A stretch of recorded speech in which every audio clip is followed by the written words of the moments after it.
చేసుకుంటాం. ప్రేమ కలిగిన పరలోకమందున మా తండ్రి, కృప కలిగిన దేవ, మహోన్నతుడా, నిత్యుడగు తండ్రి, మా రక్షకుడైన యేసుప్రభువు వారి శ్రేష్టమైన నామమున ప్రభు దినములో మరొకసారి మీ పాద సాన్నిధ్యంలో చేరాగులకి ఇస్తున్న ఆధిక్యతను బట్టి వనములు. నమ్మదగిన దేవుడవు, వాత్సల్య సంపూర్ణుడవు, విడవక మాయడల కృప చూపు దేవుడుగా అందుకు స్తుతిస్తుంటున్నాం. మీ నిత్య సంకల్పములను అనుసరించి జగత్ పునాది వేయబడకునిపే ప్రేమ చేత క్రీస్తు ప్రభులో మీరు మమ్మల్ని ఏర్పరచుకొని కాలం పరిపూర్ణమైనప్పుడు మీ ప్రియకుమారుడైన యేసుక్రీస్తు ప్రభువారిని మా నిమిత్తం ఈ లోకంలోకి పంపి శిలువలో తను బలియాగంగా అర్పించి తాను కార్చిన ప్రశస్తమైన రక్త చేత మమ్మల్ని విమోచించి మీ ప్రజగా అంగీకరించారు. వనములు మీ ప్రియబిడలమని పిలువబడే ఆధిక్యత, అతి పరిశుద్ధ సాన్నిధ్యంలోనికి నిర్భయమైన ప్రవేశం మీ ప్రియకుమారుని రక్తం వల్ల మాకు ప్రసాదించినందుకు వనములు చెల్లిస్తూ ఉంటున్నాం. ఈ ఉదయకాలం అతి ధైర్యంతో మీ కృపాసనం వచ్చేంతకు చేరి మీ నామాన్ని ఘనపరచడానికి, మహింపరచడానికి, మా స్తుతుల మూలంగా మీకు ఒక సింహాసనాన్ని వేయడానికి మీరు ఇస్తున్న అవకాశాన్ని బట్టి వనములు. దేవా, మేము కూడి వచ్చిన లాభదాయకంగా చేయము. ఉదయపూర్వకంగా ఆత్మతో సత్యంతో మేము ఆరాధించినట్లు సిద్ధపరచుము. బలలో కూడా యోగ్యంగా చేయవేయనట్లుగా మీ వాక్యం ద్వారా మీ చేత మేము సంధించబడినట్లు కృప చూపమని ప్రార్థిస్తూ ఉంటున్నాను. సకాలంలో రాగలిగిన ప్రియులను బట్టి వనములు, మార్గంలోని వారిని త్వరపెట్టి తీసుకుని రమ్ము. ప్రతి ఒక్కరూ వారి సంపూర్ణ భాగం పొందినట్లు కృప చూపించము. మీ దాగిల హస్తాల్లో నన్ను మమ్మల్ని చెప్పుకుంటూ మీ దీవెనలు కోరుతూ యేసు ప్రభు నామమున వందనములతో ప్రార్థిస్తున్నాం తండ్రి.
పాట సంఖ్య 132.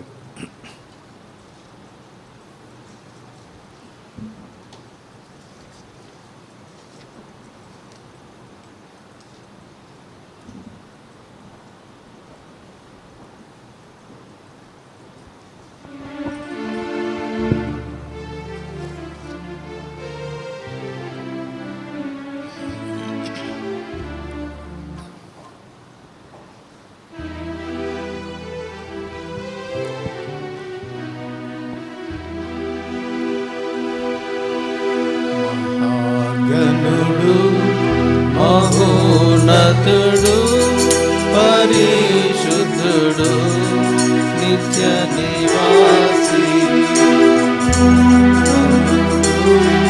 మహోన్నతుడు, పరిశుద్ధుడు, నిత్య నివాసి.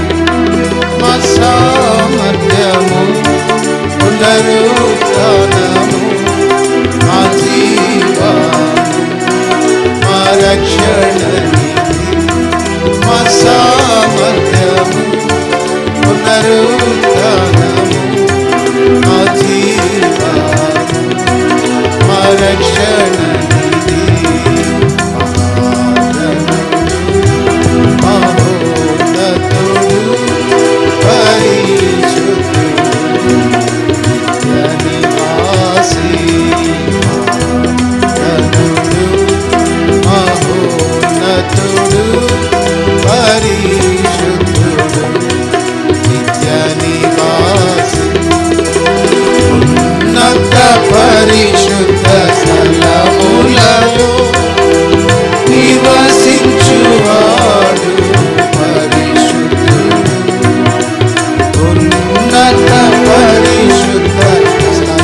పరిశుద్ధులలో నివసించువాడు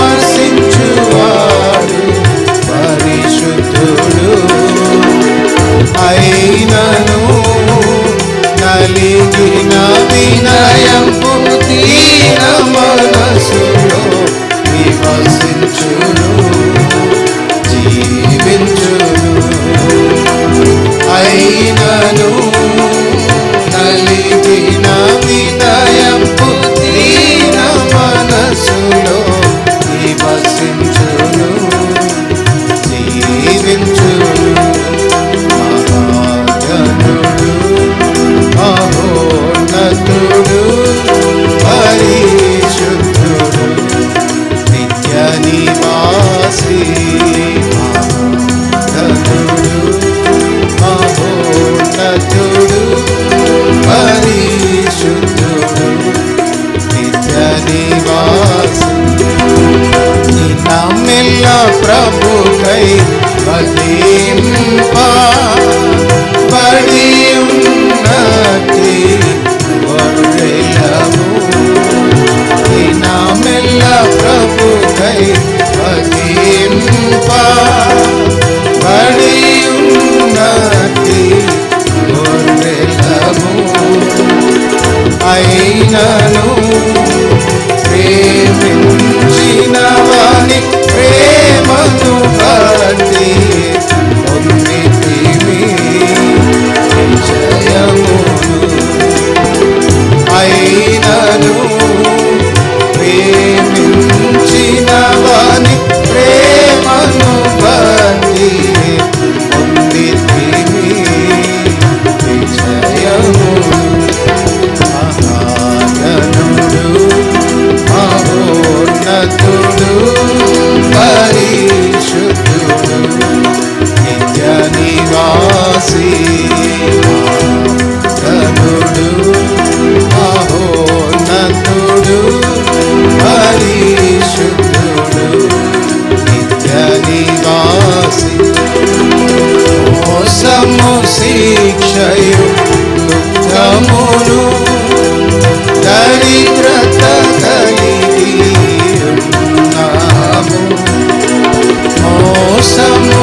పాట సంఖ్య 180.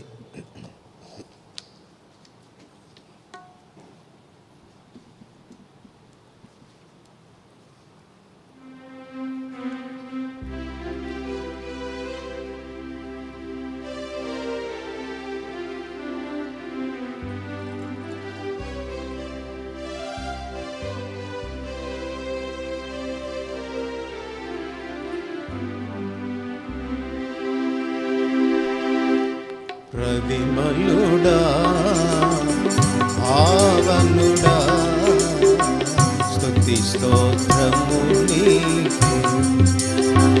ప్రవిమలుడా పావనుడా స్తుతి స్తోత్రము నీకే. పరము నుండి ప్రవహించే పరము నుండి ప్రవహించే మాపై కృపవెంబడి కృపలు మాపై కృపవెంబడి కృపలు. ప్రవిమలుడా పావనుడా స్తుతి స్తోత్రము నీకే. ప్రవిమలుడా పావనుడా స్తుతి స్తోత్రము నీకే. నీ మందిర సంతృప్తి వలన తృప్తి పరచుచున్నావుగా. నీ మందిర సంతృప్తి వలన తృప్తి పరచుచున్నావుగా. ఆనంద ప్రవాహ జలములు ఆనంద ప్రవాహ జలములు మాకు త్రాగా ఇచ్చితివి. మాకు త్రాగా ఇచ్చితివి. కొనియాడెదము నీ కృపకై ఆనందించుచు పాడెదము. కొనియాడెదము నీ కృపకై ఆనందించుచు పాడెదము. విమలుడా పావనుడా స్తుతి స్తోత్రము నీకే. విమలుడా పావనుడా స్తుతి స్తోత్రము నీకే. దేవుని సంపూర్ణతలో మమ్ము పరిశుద్ధులుగా చేసియున్నావు. దేవుని సంపూర్ణతలో మమ్ము పరిశుద్ధులుగా చేసియున్నావు. జ్ఞానమునకు మించిన ప్రేమ జ్ఞానమునకు మించిన ప్రేమ మాలో బయలు పరచితివి. మాలో బయలు పరచితివి. కృతజ్ఞతలు చెల్లించుచు పూజించెదము నిన్నెప్పుడు. కృతజ్ఞతలు చెల్లించుచు పూజించెదము నిన్నెప్పుడు. ప్రవిమలుడా పావనుడా స్తుతి స్తోత్రము నీకే. ప్రవిమలుడా పావనుడా స్తుతి స్తోత్రము నీకే. దైవత్వము నిండి ఉండెనుగా క్రీస్తు యేసు ప్రభువు నందు.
పరచెదము నిందిలలో నిత్యము నిన్ను స్తుతించి ఘనపరచెదము నిందిలలో ప్రతిమలుగా పావనుడా స్తుతి స్తోత్రము ప్రతిమలుగా పావనుడా స్తుతి స్తోత్రము కృపా సత్య సంపూర్ణుడవై మా మధ్యలో నివసించితివి. కృపా సత్య సంపూర్ణుడవై మా మధ్యలో నివసించితివి. లోకమునందు నమ్మబడితివి. లోకమునందు నమ్మబడితివి. అద్వితీయ తనయుడవై అద్వితీయ తనయుడవై నిరతము నిన్ను కీర్తించి సమాజములో పాడెదము. నిరతము నిన్ను కీర్తించి సమాజములో పాడెదము. ప్రతిమలుగా పావనుడా స్తుతి స్తోత్రము నీకే. ప్రతిమలుగా పావనుడా స్తుతి స్తోత్రము నీకే. పరము నుండి ప్రవహించే పరము నుండి ప్రవహించే మాపై కృప వెంబడి కృపలు మాపై కృప వెంబడి ప్రతిమలుగా పావనుడా స్తుతి స్తోత్రము నీకే. ప్రతిమలుగా పావనుడా స్తుతి స్తోత్రము నీకే.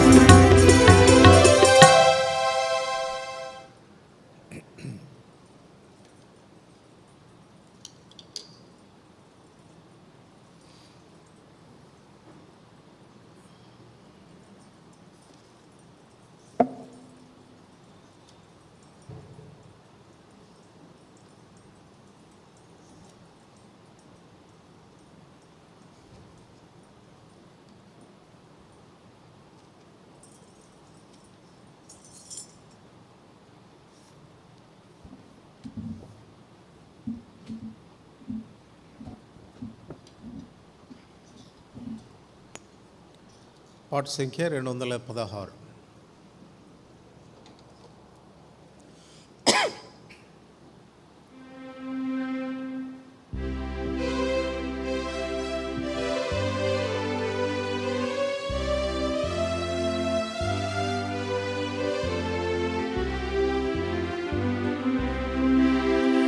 యేసు ప్రభువును స్తుతించుట ఎంతో ఎంతో మంచిది. యేసు ప్రభువును స్తుతించుట ఎంతో ఎంతో మంచిది.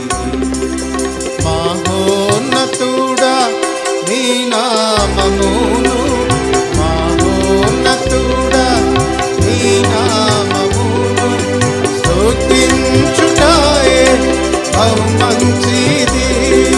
స్తుతించుటాయే బహు మంచిది. హల్లెలూయా హల్లెలూయా హల్లెలూయా హల్లెలూయా హల్లెలూయా హల్లెలూయా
రక్షణనిచ్చి వింతైన జనముగా మమ్ము చేసేను, వింతైన జనముగా మమ్ము చేసేను.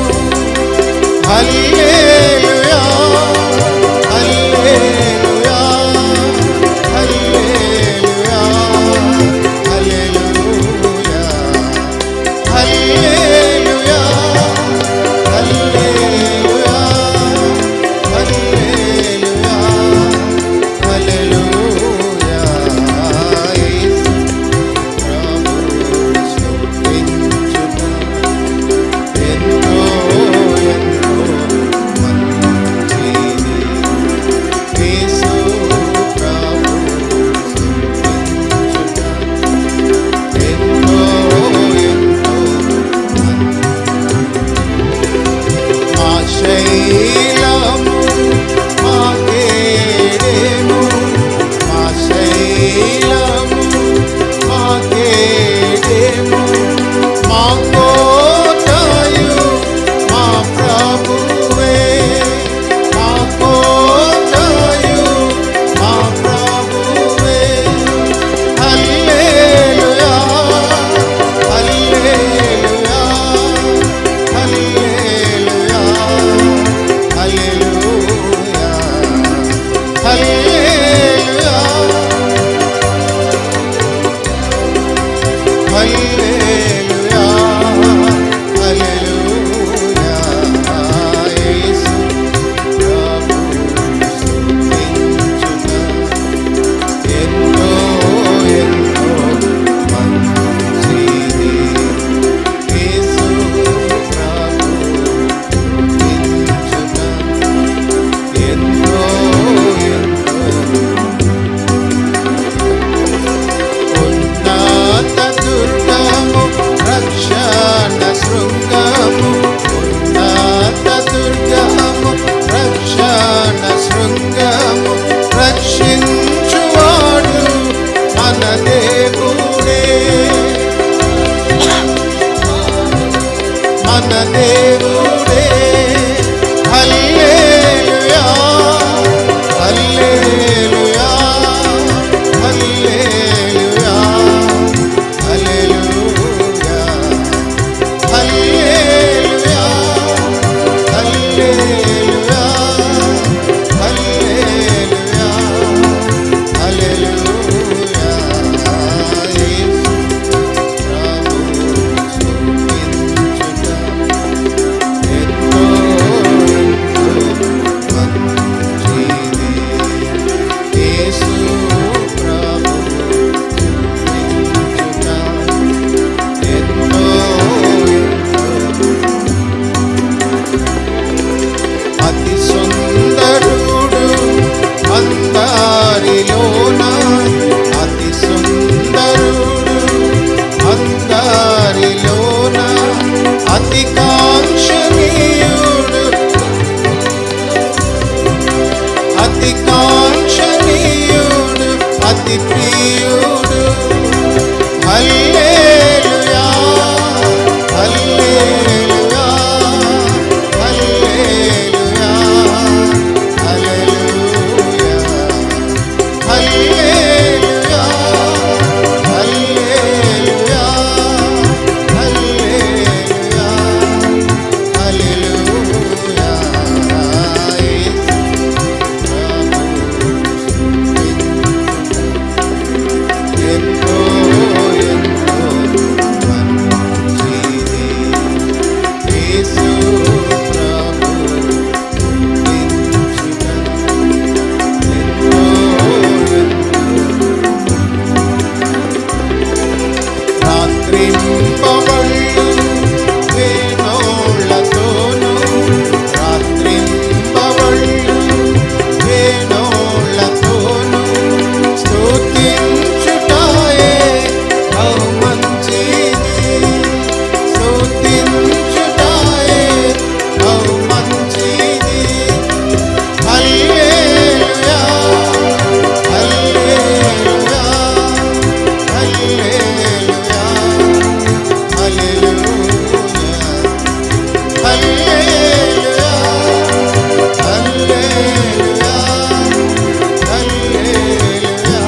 ఇది కాల సమయంలో ఆరాధనలో ప్రవేశించడానికి కొరకై ప్రకటన గ్రంథము 1వ అధ్యాయము ప్రకటన గ్రంథము 1వ అధ్యాయము 12వ వచనం నుంచి 16వ వచనం వరకు అందరం కలిసి చదువుకుందామండి. ప్రకటన గ్రంథము 1వ అధ్యాయము 12వ వచనం నుంచి 16వ వచనం వరకు ఉన్నటువంటి భాగాన్ని అందరం కూడా కలిసి చదువుకుందాం. ఇది వినగా నాతో మాటలాడుచున్న స్వరమేమిటో అని చూడ తిరగగా 7 సువర్ణ దీపస్తంభములను, ఆ దీపస్తంభముల మధ్యను మనుష్య కుమారుని పోలిన ఒకరిని చూచి తిని, ఆయన తన పాదముల మట్టునకు దిగుచున్న వస్త్రము ధరించుకొని రొమ్మునకు బంగారు దట్టి కట్టుకొని ఉండెను. ఆయన తలయు తల వెంట్రుకలను తెల్లని ఉన్నిని పోలినవై హిమమంత ధవళముగా ఉండెను. ఆయన నేత్రములు అగ్ని జ్వాల వలె ఉండెను. ఆయన పాదములు కొలిమిలో పుటమి వేయబడి మెరయుచున్న అపరంజితో సమానమై ఉండెను. ఆయన కంఠస్వరము విస్తార జల ప్రవాహముల ధ్వని వలె ఉండెను. ఆయన తన కుడి చేత 7 నక్షత్రములను పట్టుకొని ఉండెను. ఆయన నోట నుండి 2 అంచులు గల వాడి అయిన ఖడ్గం ఒకటి బయలువెడలుచుండెను. ఆయన ముఖము మహా తేజస్సుతో ప్రకాశించుచున్న సూర్యుని వలె ఉండెను. ప్రభు సహాయం నిమిత్తమై ప్రార్థన చేసుకుందామండి. మా తండ్రి, జీవం కలిగిన దేవా, నీకు వందనాలు, స్తోత్రాలు చెల్లిస్తూ ఉన్నాను నాయన. ఉదయకాల సమయంలో మిమ్మల్ని ఆరాధించడానికి, మిమ్మల్ని స్తుతించడానికి మీరు మాకు అనుగ్రహిస్తూ వచ్చిన ఈ శ్రేష్టమైనటువంటి భాగ్యాన్ని బట్టి ప్రభా నీకు వందనాలు, స్తోత్రాలు చెల్లిస్తూ ఉన్నాం. నువ్వెంతైనా నమ్మదగినటువంటి దేవుడవు, అందుకే మిమ్మల్ని స్తుతిస్తూ ఆరాధిస్తున్నాం.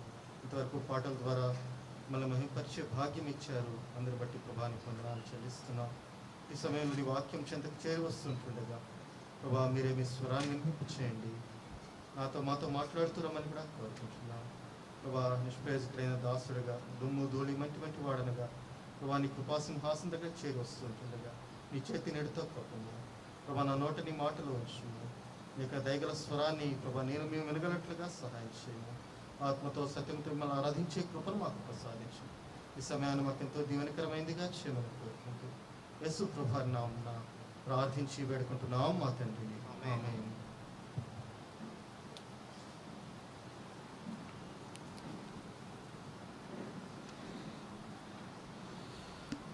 మనం చదువుకున్న ఈ భాగం మనందరికీ చాలా పరిచయము. అపోస్తలుడైనటువంటి యోహాను తాను దేవుని వాక్యము నిమిత్తము యేసుక్రీస్తును బట్టి శ్రమలలో పాలిభాగస్థుడిగాను, ఆయన రాజ్యములోను ఆయన సహనములోను పాలిభాగస్థుడిగా ఉంటున్నటువంటి దినాలలో ఆయన పద్మాసు ద్వీపంలో చెరకు కొనిపోబడుతూ వచ్చాడు. ఆ చెరకు కొనిపోబడినటువంటి ఆ దినాన్న దేవుడు ఆయన దర్శిస్తూ వచ్చినటువంటి దినం. ఆ దినాన్న దేవుడు అతనికి తన యొక్క మహిమా స్వరూపాన్ని ప్రత్యక్షపరచుకున్నటువంటి దినంగా ఉంటా ఉంది. చూడండి, ఆ దినాన్న ఆయనకి ఏం జరుగుతూ వచ్చిందంటే, ఆయన దేవుని యొక్క స్వరాన్ని వింటూ వచ్చాడు, ఆత్మవసుడిగా ఉంటున్నప్పుడు ఆయనకు వెనకాల నుంచి ఒక స్వరం వినబడతా ఉంటా ఉంది. ఆ స్వరం ఏమిటా అని ఆ వెనుకకు తిరిగి చూచినప్పుడు ఆయనకు యోహానుకు ఈ ప్రత్యక్షత కలుగుతూ ఉంది. ఆ వెనుకకు చూచినప్పుడు ఆయనకు ఎవరు కనపడ్డారు అంటే, తిరుగగా 13వ వచనంలో ఉన్న భాగాన్ని చూస్తే, తిరుగగా 7 సువర్ణ దీపస్తంభములను, ఆ దీపస్తంభములను మధ్యను మనుష్య కుమారుని పోలిన యొక్కనిని చూచి తిని, ఆయన తన పాదముల మట్టునకు దిగుచున్న వస్త్రమును ధరించుకొని రొమ్మునకు బంగారు దట్టి కట్టుకొని ఉండెను.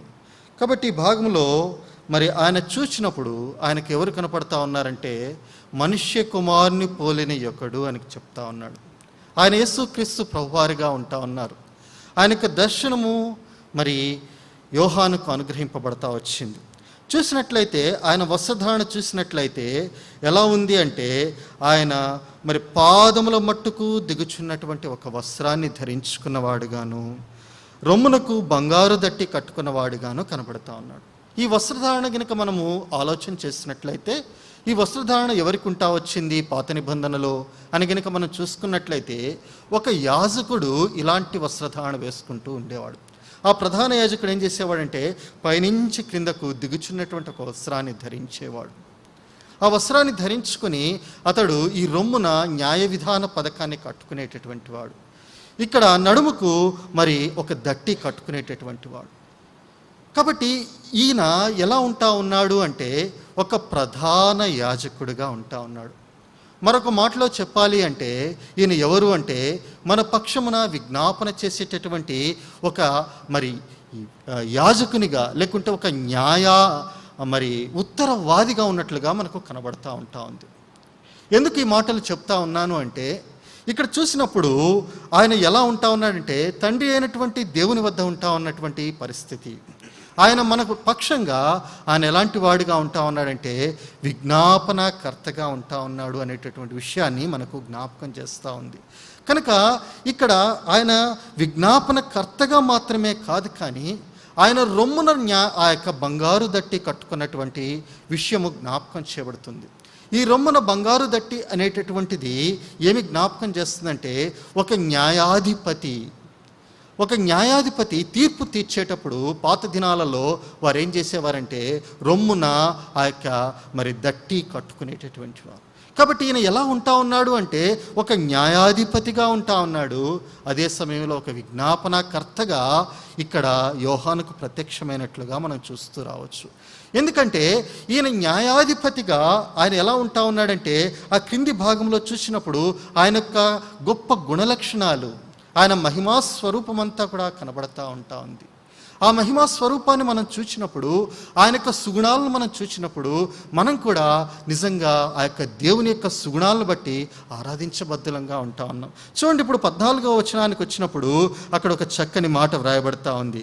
ఏమని వ్రాయబడిందంటే ఆయన తల వెంట్రుకలను తెల్లని ఉన్నిని పోలినవై హిమమంతా ధవళముగా ఉండెను. ఇక్కడ మొట్టమొదటిగా చూసుకున్నప్పుడు ఆయన తల వెంట్రుకలు మనకు జ్ఞాపకం చేయబడతా ఉన్నాయి. అవి ఎలా ఉన్నాయి అంటే అవి తెల్లని ఉన్నిని పోలినవై హిమమంతా ధవళముగా ఉన్నాయి. అంటే తెల్లని వెంట్రుకలు ఇక్కడ జ్ఞాపకం చేయబడతా ఉంటా ఉన్నాయి. ఇదే మాట మనకి ఎక్కడ కనిపిస్తూ ఉంటుంది అంటే దానియేలు గ్రంథము 9వ అధ్యాయము 7-8 వచనాల్లో కూడా కనబడతా ఉంటుంది. అక్కడ ఎలా కనపడతా ఉన్నాయంటే మహావృద్ధుడొకడు అనేటువంటి మాట కనబడతా ఉంది. అంటే దాని అర్థం ఏంటి అంటే ఆయన తెల్లని వెంట్రుకలను అక్కడ జ్ఞాపకం చేస్తూ ఉంటా ఉన్నాడు. ఆ తెల్లని వెంట్రుకలు ఏమి జ్ఞాపకం చేస్తూ ఉన్నాయి అంటే మరి దేవుని యొక్క అనుభవాన్ని జ్ఞాపకం చేస్తూ ఉన్నాయి. చూడండి, దేవుడు కాలాతీతుడు, ఆయనకు లిమిటెడ్ పీరియడ్ లేదు, ఆయనకు వయస్సు లేదు.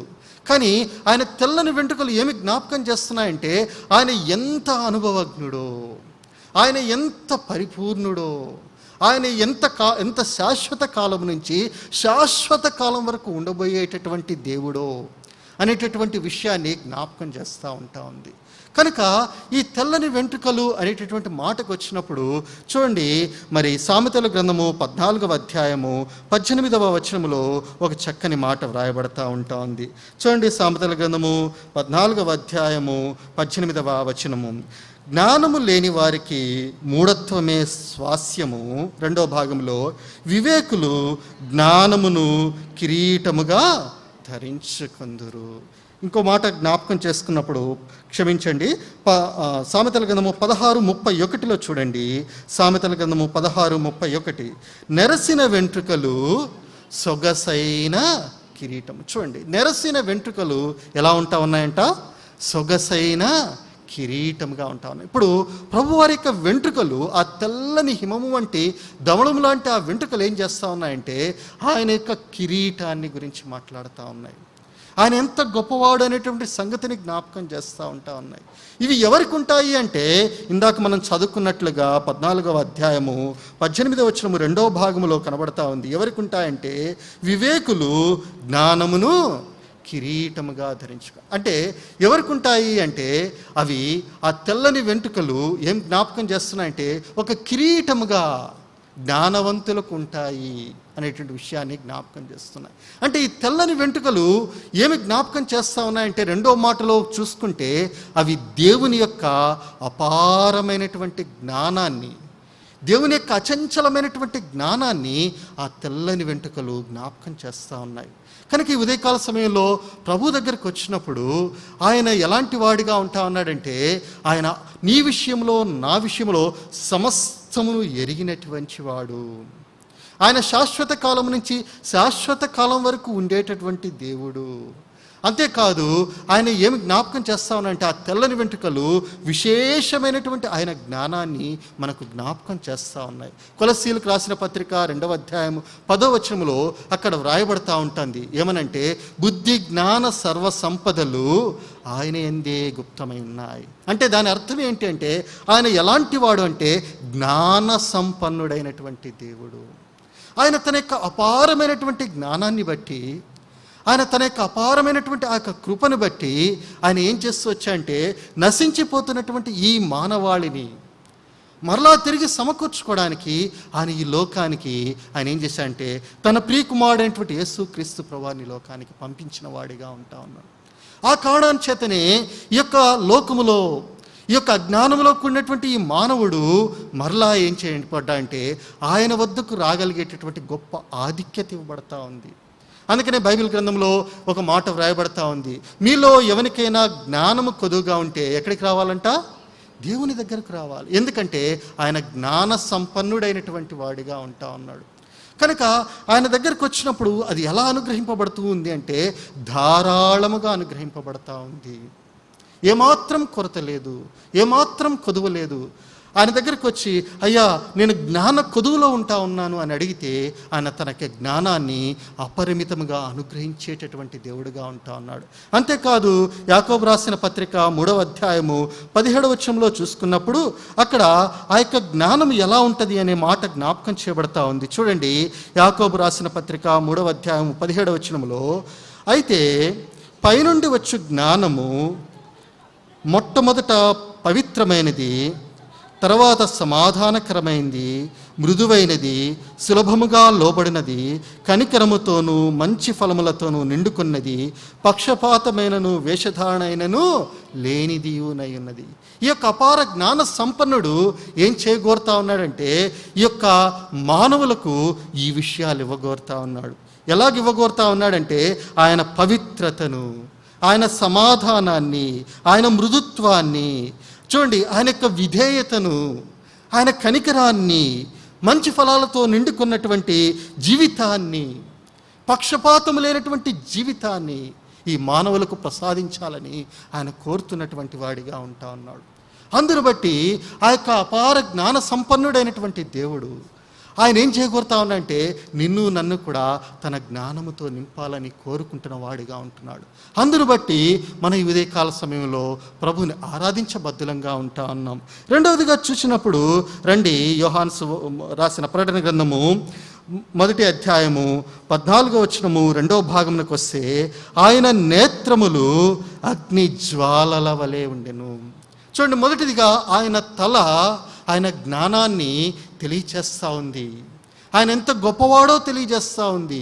రెండవదిగా ఆయన నేత్రములు, ఆయన శరీరధారిగా ఉన్నటువంటి దినాలలో ఆయన ఈ లోకంలో ఉన్నటువంటి ప్రజలను చూచి ఆయన జాలి పడతా వచ్చాడు, ఆయన కనికరం చూపుతా వచ్చాడు, ఆయన వారి నిమిత్తమై దుఃఖపడతా వచ్చాడు.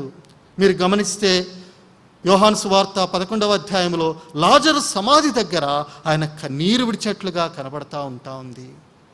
మీరు ఇంకా గమనిస్తే లూకాసు వార్త 19వ అధ్యాయానికి వస్తే అక్కడ యెరూషలేము విషయంలో ఆయన ఏడ్చినవాడిగా కనబడతా వచ్చాడు. ఇంకా మీరు గమనిస్తే లూకాసు వార్త 23వ అధ్యాయంలో ఆయన ఆ శిలువ మీద వేలాడుతూ ఉన్నప్పుడు, తను అందరూ కూడా హింసిస్తూ ఆ శిలువకు ఎక్కిస్తున్నప్పుడు, తన మీద దూషణ మాటలు పలుకుతూ ఉన్నప్పుడు వారి యొక్క స్థితిని చూచి జాలిపడి ఆయన అంటా ఉన్నాడు, తండ్రి వీరేమి చేయుచున్నారో వీరెరుగరు గనక వీరిని క్షమించుము అని చెప్పిన ఆ కన్నులు ఇప్పుడు ఎలా కనపడతా ఉన్నాయంటే, అగ్ని, ఆయన నేత్రములు ఎలా కనబడతా ఉన్నాయి? అగ్ని నేత్రాలుగా కనబడతా ఉన్నాయి. బైబిల్ గ్రంథంలో చూసుకున్నప్పుడు ఆయన చూస్తే 2వ దినవృత్తాంతాల గ్రంథము 16వ అధ్యాయము 9వ వచనంలో ఆయన యొక్క కన్నులు లోకమంతటా కూడా ఏం చేస్తూ ఉన్నాయి?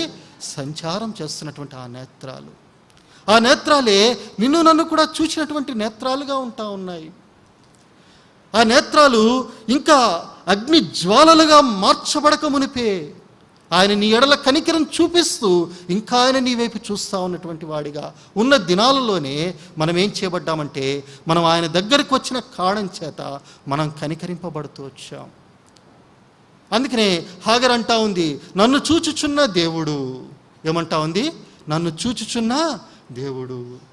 కాబట్టి ఆయన ఎలాంటి వాడిగా ఉన్నాడంటే, మనల్ని చూస్తూ ఉన్నాడు. మన దీనావస్థలో మనల్ని చూచినటువంటి వాడిగా ఉంటా ఉన్నాడు.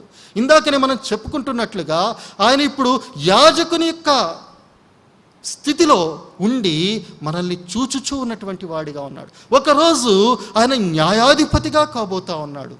ఆ దినాన్న అతని నేత్రములు ఎలా ఉండబోతా ఉన్నాయంటే, అగ్ని జ్వాలా నేత్రాలుగా ఉన్నాయి. ఆ దినాన కటాక్షం ఉండదు, ఆ దినాన దయ ఉండదు, ఆ దినాన కరుణ ఉండదు. ఆ దినాన ఏం కాబోతా ఉందంటే, అంతా కూడా ఆ యొక్క నేత్ర వెలుగులో కాల్చివేయబడబోతా ఉంది. ఆ దినము రాకమునిపే దేవుడు ఏం చేస్తా ఉన్నాడంటే, ఆయన తన దయను మన ఎడల చూపించినటువంటి వాడిగా ఉంటా ఉన్నాడు. కనుక ఆయన ఏం చేస్తా ఉన్నాడంటే, నిన్ను నన్ను కూడా చూస్తూ ఉన్నాడు. ఆయనకు మరుగై ఏదీ లేదు. కనుక ఇప్పుడు ఆయన నేత్రాలు మనకేం చేస్తూ ఉన్నాయంటే, ఆయన యొక్క మరి విషయాలను మనకు జ్ఞాపకం చేస్తూ ఉన్నాయి. ఆయన కనికరాన్ని జ్ఞాపకం చేస్తూ ఉన్నాయి. చూడండి, ఆయన ఏం చేస్తూ ఉన్నాయంటే, కీర్తనల గ్రంథము 32వ అధ్యాయము 8వ వచనంలో చూసినట్లయితే, ఆయన నీ మీద దృష్టి ఉంచి నీకు ఏం చెప్తాడంట? ఆలోచన చెప్తాడు. అంటే ఆయన నిన్ను చూస్తూ ఉన్నాడు. నిన్ను చూచి నీకు ఏం చేస్తా ఉన్నా అంటే, నీకు ఆలోచన చెబుతున్నటువంటి దేవుడుగా ఉంటున్నాడు. చూడండి, ఈ దేవుడు ఎంత కనికరం గలవాడు. ఆయనకు మరి ఏంటంటే ఏది కూడా మరుగై ఉండలేదు. హెబ్రీయులకు రాసినటువంటి పత్రిక 4వ అధ్యాయము 13వ వచనంలో అక్కడ ఒక చక్కని మాట వ్రాయబడతా ఉంది. చూడండి, హెబ్రీయులకు రాసిన పత్రిక 4వ అధ్యాయము 13వ వచనము. మరియు ఆయన దృష్టికి కనబడిన సృష్టం ఏదీ లేదు, మనం ఎవరికి లెక్క అప్పజెప్పవలసి ఉన్నదో ఆ దేవుని కన్నులకు సమస్తమును మరుగులేక ఎలా ఉందంట?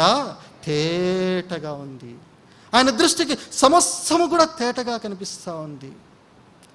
నీ యొక్క అంతరంగం కనిపిస్తూ ఉంది, నీ యొక్క ఆలోచనలు కనిపిస్తూ ఉన్నాయి.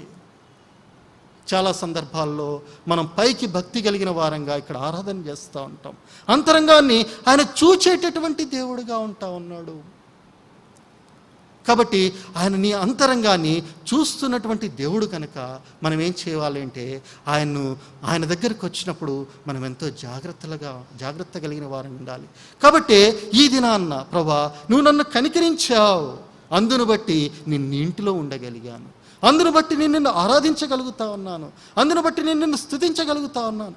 ఒక దినాన్న ఈ నేత్రాలు అగ్ని జ్వాలా నేత్రాలుగా మారితే ప్రభా, ఒకవేళ అవి ఇప్పుడే మారి ఉంటే నేను నీ సన్నిధానానికి వచ్చి ఉండేవాడిని కాను కదా అని చెప్పి దేవుడిని ఏం చేయాలంటే మనం ఆరాధించబద్ధులంగా ఉంటా ఉన్నాం. కనుక ఆయన ఎదుట మరి ఆయన కన్నులలో ఆ అగ్ని జ్వాలలు ఏం చేస్తూ ఉన్నాయంటే, ఆ నేత్రాలు ఆయన నిష్కళంకుడు. హబక్కుకు రాసినటువంటి గ్రంథములో ఆయన మాట రాయబడతా ఉంది. ఆయన నిష్కళంకుడైనటువంటి దేవుడుగా, ఏమాత్రము కూడా కళంకాన్ని సహించలేటువంటి దేవుడుగా ఉంటా ఉన్నాడు. కనుక ఆ యొక్క పవిత్రతను నీవు కూడా కలిగి ఉండాలి అనేటటువంటిది ఆయన కోరికగా ఉంటా ఉంది. కనుక రెండవదిగా ఆయన అగ్ని జ్వాల నేత్రాలను చూచినప్పుడు చూడండి, ఆ యొక్క యోహాను ఏం చేస్తా ఉన్నాడంటే సాగిలపడిన వాడిగా ఉంటా ఉన్నాడు. మూడవదిగా చూసుకున్నప్పుడు యోహాను ప్రకటన గ్రంథము 1వ అధ్యాయము 15వ వచనము, ఆయన పాదములు కొలిమిలో పుటమి వేయబడి మెరియుచున్న అపరంజితో సమానమై ఉండెను. చూడండి, ఆయన పాదములు ఎలా ఉన్నాయంటే కొలిమిలో పుటము వేయబడి మరయుచున్న అపరంజితో సమానం. అంటే ఆయన పాదములు ఇత్తడితో పోల్చినవిగా ఉంటా ఉన్నాయి. ఇత్తడి ఏమి జ్ఞాపకం చేస్తుందంటే దైవిక తీర్పును జ్ఞాపకం చేస్తూ ఉంది. చూడండి, ఆయన ఏం చేయబడ్డాడు అంటే నీ నిమిత్తమై నా నిమిత్తమై ఈ లోకానికి ఆయన దిగి వచ్చినప్పుడు ఆయన నీ నిమిత్తంగా ఆ యొక్క దైవ తీర్పు గుండా వెళుతూ వచ్చాడు. నీవు నేను కూడా ఆ యొక్క తీక్షణమైనటువంటి ఆ యొక్క మంటలలో కాల్చబడవలసిన వారంగా ఉంటున్నప్పుడు, నీవు నేను కూడా ఆ యొక్క భయంకరమైనటువంటి తీర్పు గుండా వెళ్ళవలసినటువంటి వారంగా ఉంటున్నప్పుడు, మన ప్రభైనటువంటి యేసు క్రీస్తు వారు నీ కొరకై ఆ తీర్పును భరించినటువంటి వాడిగా ఉంటున్నాడు. మనకందరికీ తెలిసినట్లుగానే ఇజ్రాయేలు ప్రజలు సంఖ్యాకాండం 21వ అధ్యాయంలో వారు పాపం చేస్తూ వచ్చినప్పుడు ఏం చేయబడతా వచ్చిందంటే వారి నిమిత్తమై ఒక ఇత్తడి సర్పము పైకెత్తబడినట్లుగా చూస్తూ ఉన్నాం.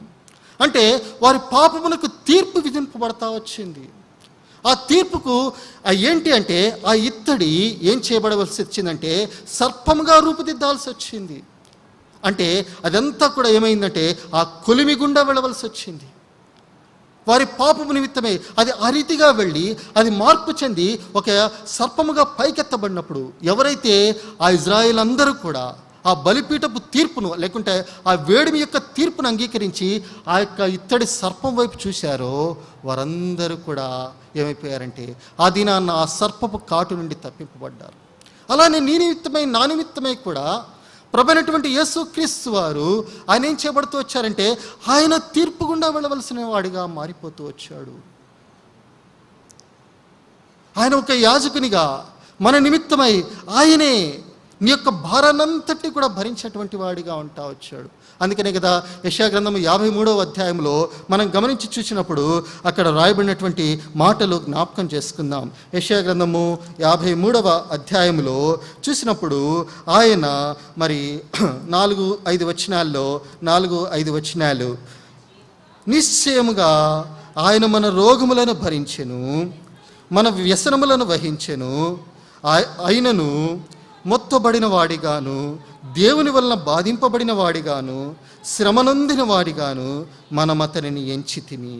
మన అతిక్రమ క్రియలను బట్టి అతడు గాయపరచబడెను, మన దోషములను బట్టి నలుగగొట్టబడెను, మన సమాధానార్థమైన శిక్ష అతని మీద పడెను, అతడు పొందిన దెబ్బల చేత మనకు స్వస్థత కలుగుతూ ఉంది. చూడండి, మనం వెళ్ళాల్సినటువంటి తీర్పంతా కూడా ఆయన భరించినటువంటి వాడిగా ఉండవచ్చు.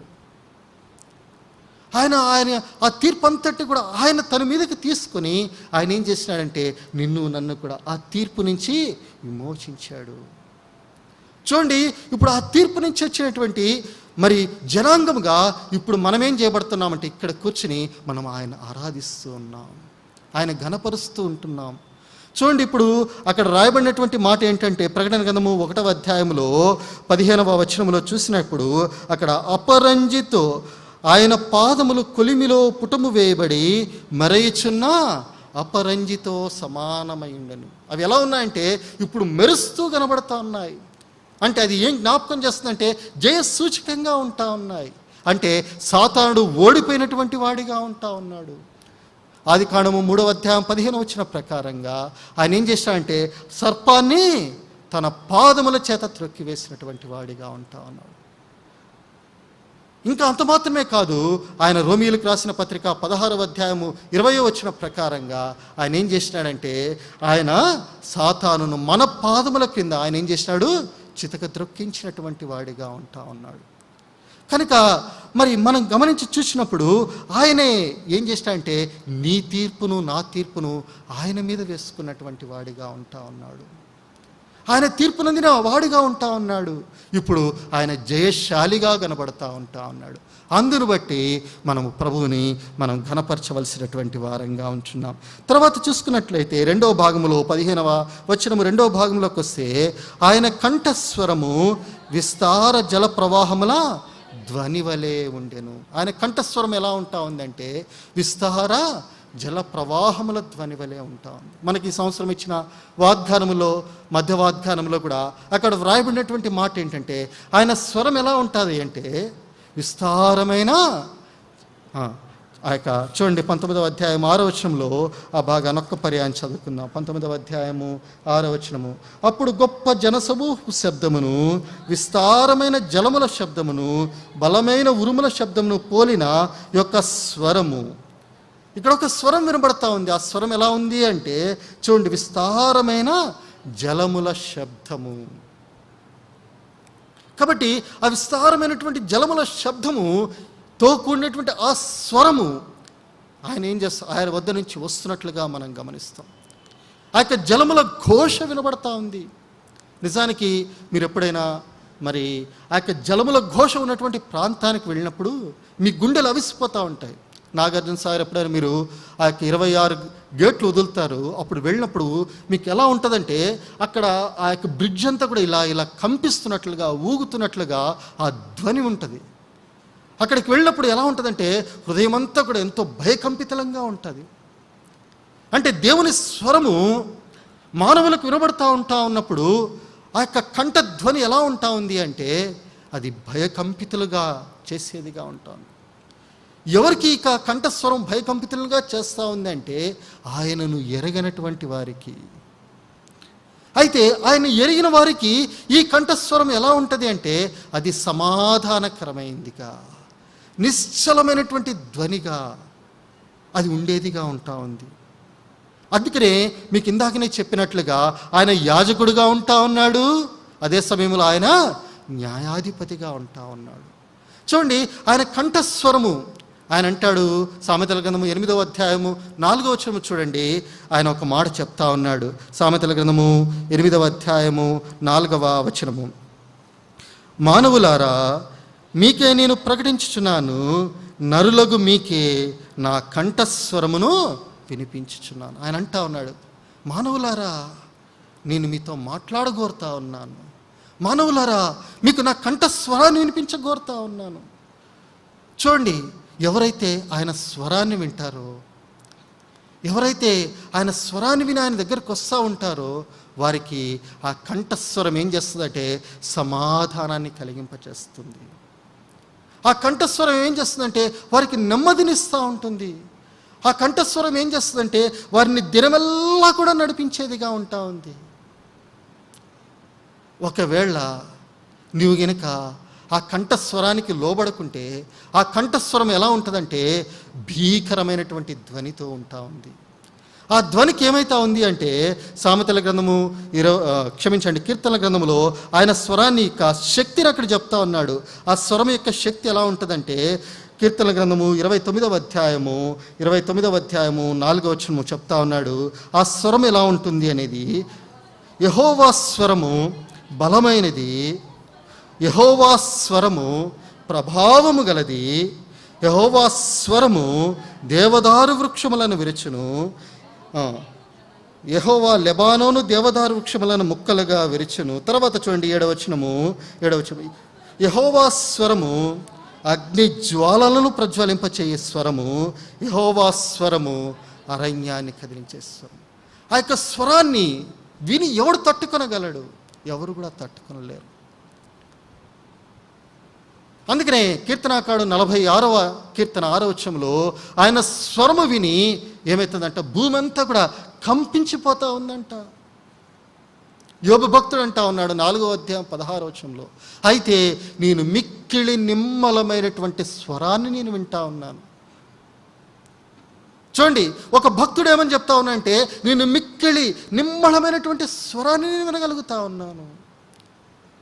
ఎందుకు వింటా ఉన్నాడంటే ఆయన భక్తుడైనాడు గనక, నీవు నేను కూడా ఆయన భక్తులమయ్యాము కనుక, ఆయన దగ్గరికి వచ్చాము గనక ఆయన యొక్క స్వరం ఎలా ఉంటుందంటే నిమ్మలుగా. ఆయన స్వరం ఏం చేస్తుందంటే మనల్ని ఆదరించేటటువంటి స్వరంగా ఇక్కడ కనబడుతున్నట్లుగా మనం చేస్తూ ఉంటున్నాం.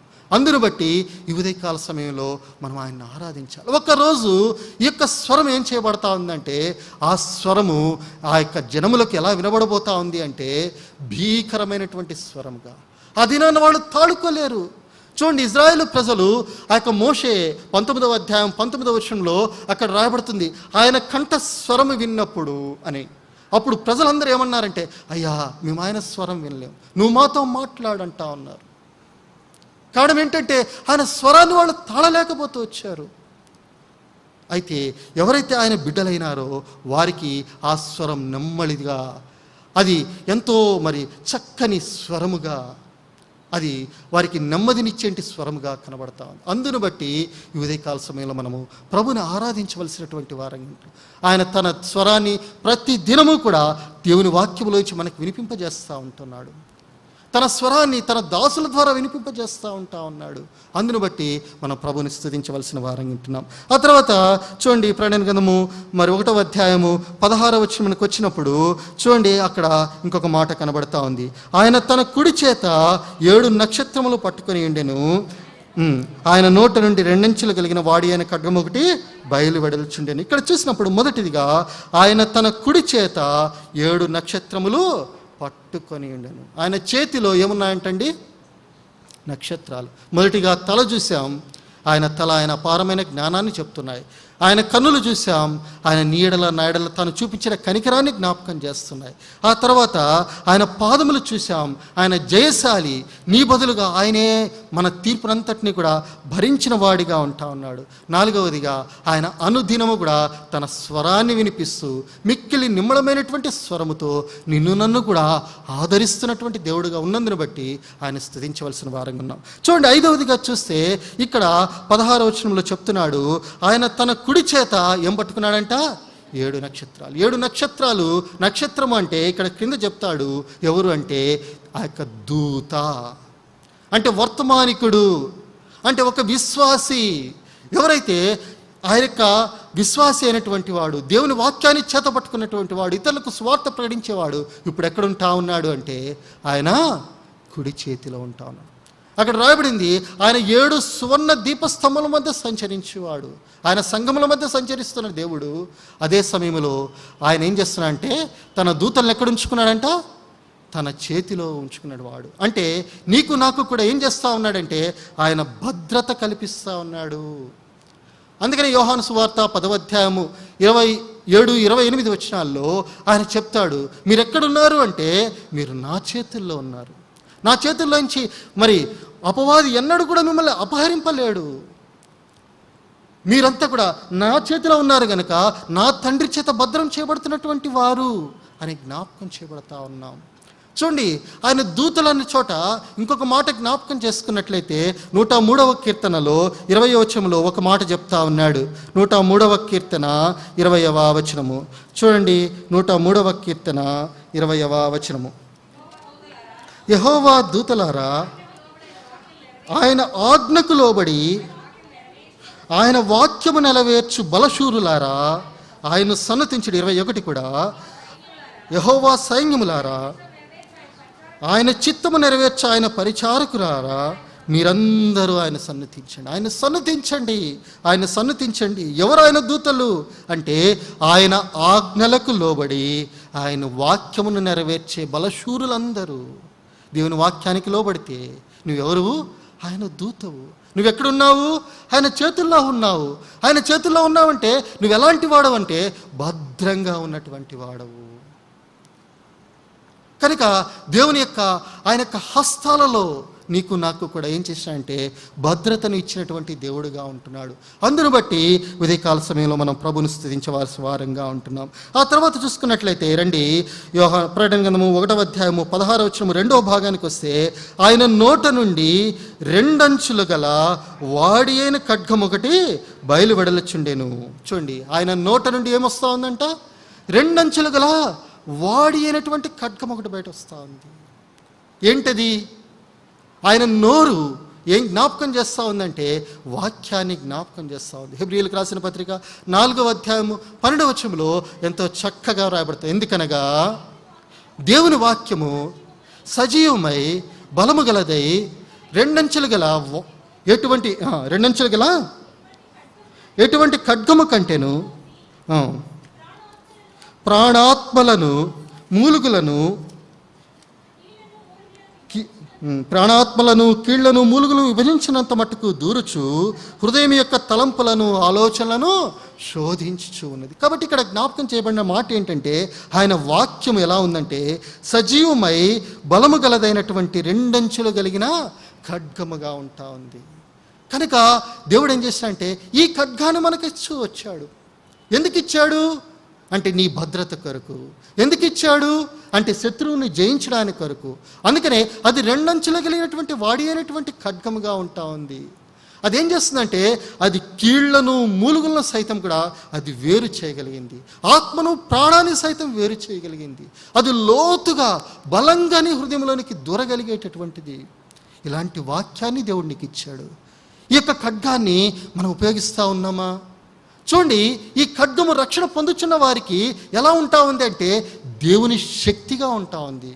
రోమీయులకు రాసిన పత్రిక 1వ అధ్యాయము 16వ వచనంలో చూసినప్పుడు అక్కడ చక్కగా చెప్తాడు. చూడండి, రోమీయులకు రాసిన పత్రిక 1వ అధ్యాయము 16వ వచనము, సువార్తను గురించి నేను సిగ్గుపడవాడను కాను, ఏలయనగా నమ్ము ప్రతివానికి, మొదట యూదునికి గ్రీసు దేశానికి కూడా రక్షణ కలగజేయటకు అది దేవుని శక్తి అయింది. ఈ వాక్యం ఎలా ఉంది అంటే, ఈ సువార్త ఎలా ఉంది అంటే నీకు రక్షణ కలగజేయడానికి అది దేవుని శక్తిగా ఉంది. నీకు శక్తినిస్తుంది, నీకు బలాన్ని ఇస్తుంది, నీకు ధైర్యాన్ని ఇస్తుంది. అయితే ఒకవేళ ఈ మాట నువ్వు విన్నట్లయితే, ఈ మాట వద్దకు నువ్వు రానట్లయితే, ఈ సువార్త దగ్గరికి నువ్వు రానట్లయితే అది ఏం చేయబోతా ఉంది అంటే, చూడండి, యోహాను సువార్త 12వ అధ్యాయము 49వ వచనము. యోహాను సువార్త 12వ అధ్యాయము 49వ వచనము. ఏలయనగా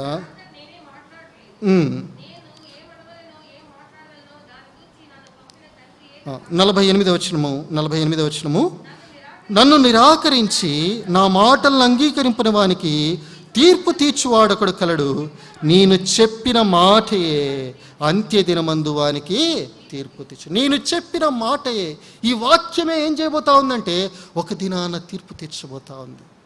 కాబట్టి ఈ యొక్క మధ్యాహ్నం, ఈ కాల సమయంలో, ఈ ఉదయకాల సమయంలో ఇక్కడ కూర్చున్న వారు ఎవరైనప్పటికీ కూడా దేవుని వాక్యాన్ని ఎద్దుకు వస్తూ ఉంటా ఉన్నప్పుడు, ఆయన నిన్ను సంధిస్తూ ఉన్నప్పుడు నువ్వు గినక లోబడితే అది నీకు దేవుని శక్తిగా మారబోతా ఉంది. ఒకవేళ నువ్వు గినక లోబడకపోయినట్లయితే అంత్య దినాన ఆ వాక్యమే నీకు తీర్పు తీరుస్తుంది.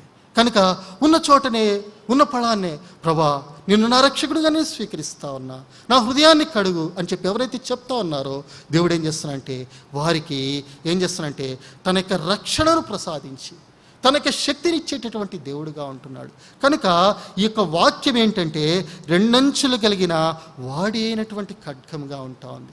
అది నీ యొక్క ఆత్మీయ జీవితానికి నీకు ఉపయోగపడుతుంది. అదే సమయంలో శత్రువుని జయించడానికి కూడా అది ఉపయోగపడేటువంటి వాక్యముగా మరి ఉంటుంది. చూడండి, యేసుక్రీస్తు ప్రభువారు దేని చేత శత్రువుని జయించాడంటే ఇదే ఖడ్గాన్ని పట్టుకున్నాడు. శత్రువు తన మీదకి తీసుకొస్తున్నటువంటి అన్ని అపవాదులను కూడా దాని చేత జయించాడు. కనుక ఆ వాక్యమే నేటి దినాన మన చేతుల్లో ఆయన పెడుతూ వచ్చాడు. అందును బట్టి దేవుని మనము ఇది కాల సమయమున మనం స్తుతించవలసిన వారంగా ఉన్నాం. ఆఖరిగా చూసుకున్నప్పుడు చూడండి, అక్కడ 16వ వచనము ఆఖరి భాగంలో కనబడుతుంది, ఆయన ముఖము మహా తేజస్సుతో ప్రకాశించుచున్న సూర్యుని వలె ఉండెను. ఆయన ముఖం ఎలా ఉందంట? మహా తేజస్సుతో ప్రకాశించుచున్న సూర్యుని వలె ఉంటా ఉంది. చూడండి, శిష్యులైనటువంటి వారు మరి యేసుప్రభువారు శరీరధారిగా ఉన్న దినాల్లో ఒక దర్శనాన్ని రూపాంతర కొండ మీద చూస్తూ వచ్చారు. మత్తయి సువార్త 17వ అధ్యాయం 2వ వచనంలో చూసినప్పుడు అక్కడ వారికి ఏం కనపడతా వచ్చింది అంటే ఆయన ముఖము సూర్యుని వలె ప్రకాశించుచుండెను. ఆయన ముఖము సూర్యుని వలె ప్రకాశించుచుండెను. కనుక ఆయన ఈ లోకంలో ఉన్నప్పుడు మరి ఆయన మామూలుగా ఉన్నప్పటికీ కూడా ఆయన మహిమా స్వరూపం చూసినప్పుడు ఎలా ఉందంట? సూర్యుని వలె ఉంటా ఉంది. చూడండి, ఆ సూర్యరశ్మి, ఆ నీతి సూర్యుడు ఇప్పుడు నీ మీద నా మీద కూడా ఉదయిస్తూ ఉన్నాడు. మలాకీ గ్రంథము 4వ అధ్యాయం 2వ వచనంలో నీతి సూర్యుడు నీపై ఉదయిస్తూ ఉన్నాడు, అతని రెక్కలు మనకు ఆరోగ్యాన్ని ఇస్తూ ఉన్నాయి. కనుక ఈ దినాల్లో మరి ఆయన నీ మీద ఉదయిస్తూ ఉన్నటువంటి దేవుడిగా ఉంటా ఉన్నాడు. చూడండి, ఆ సూర్యరశ్మిలో ప్రతి విధమైనటువంటి సూక్ష్మక్రిములు చనిపోతాయి. కనుక ఏమైతా ఉన్నాయంటే ఆ యొక్క సూక్ష్మక్రిములు చనిపోయిన తర్వాత అక్కడ ఆరోగ్యకరమైనటువంటి వాతావరణం ఎలా అయితే ఉంటా ఉందో అలానే దేవుడు కూడా ఏం చేస్తున్నాడంటే తన ముఖమును నీ మీద ప్రకాశింపచేస్తూ ఉన్నాడు, తన ముఖకాంతిని నీ మీద ప్రకాశింపజేస్తూ ఉన్నాడు. ఆయన వైపు చూసినప్పుడల్లా కూడా ఆయన ఏం చేస్తూ ఉన్నాడంటే నీలో ఉన్నటువంటి ప్రతి విధమైనటువంటి దోషాన్ని కూడా ఆయన దూరం చేసి ఆయన నిన్ను తనకు యోగ్యునిగా చేసుకుంటా ఉన్నాడు. తన రూపాంతరానికి నిన్ను మారుస్తున్నటువంటి వాడిగా ఉంటున్నాడు. ఆయన ప్రకాశం చేత మనం ప్రకాశింపబడి ఆయన రూపాంతరపు అనుభవంలోనికి ఆయన తీసుకుని వెళుతూ ఉన్నటువంటి వాడిగా ఉంటున్నాడు. ఈ ఉదయకాల సమయంలో ఇలాంటి దర్శనాన్ని యోహాను పొందుతూ వచ్చాడు. చూడండి, ఆయన తల ఆయన జ్ఞాపకం చేస్తూ ఉంది. కనుక మనం కూడా ఆయన మహా జ్ఞానము కలిగినటువంటి దేవుడని మనం ఆయన్ని స్తుతించవలసిన వారంగా ఉంటున్నాం. రెండవదిగా చూసినట్లయితే ఆయన నేత్రాలు ఆయన కనికరాన్ని మనకు జ్ఞాపకం చేస్తూ వచ్చాయి. మూడవదిగా చూసినప్పుడు మరి ఆయన పాదములు నీ మీదకి రావాల్సిన తీర్పును ఆయన తన మీద వేసుకున్నాడు అని జ్ఞాపకం చేస్తూ ఆయనే విజయశాలని జ్ఞాపకం చేస్తున్నాడు. నాలుగవదిగా చూసినప్పుడు ఆయన కంఠస్వరము, ఆ కంఠస్వరముతో మానవులకు మనతో మాట్లాడుతూ ఉంటుండగా ఆయన దగ్గరికి వస్తే నెమ్మది, సంతోషము, సమాధానములు కలుగుతూ ఉన్నాయి. చూడండి, ఐదవదిగా చూసినప్పుడు ఆయన చేతులు నీకు భద్రతనిస్తూ ఉన్నాయని జ్ఞాపకం చేస్తున్నాయి. ఆరవదిగా చూసుకున్నప్పుడు ఆయన యొక్క నోరు మరి ఆయన యొక్క వాక్యాన్ని జ్ఞాపకం చేస్తూ ఉంది. కనుక ఈ వాక్యం ద్వారా దేవుడు మనల్ని అన్ని విధాలుగా అన్ని పరిస్థితుల్లో ఆయన ఆదరిస్తూ ఆయన ఏం చేస్తున్నాడంటే మనకు మరి జయాన్ని ఇస్తున్నటువంటి దేవుడుగా ఉంటున్నాడు. ఏడవదిగా ఆయన ముఖ కాంతిలో ఆయన ఏం చేస్తున్నాడంటే మన దోషములన్నీ కూడా పరిహరిస్తూ ఉన్నటువంటి వాడు. ఇందును బట్టి మన ప్రభుని ఆరాధించి గణపరచవలసిన వారంగా ఉన్నాం.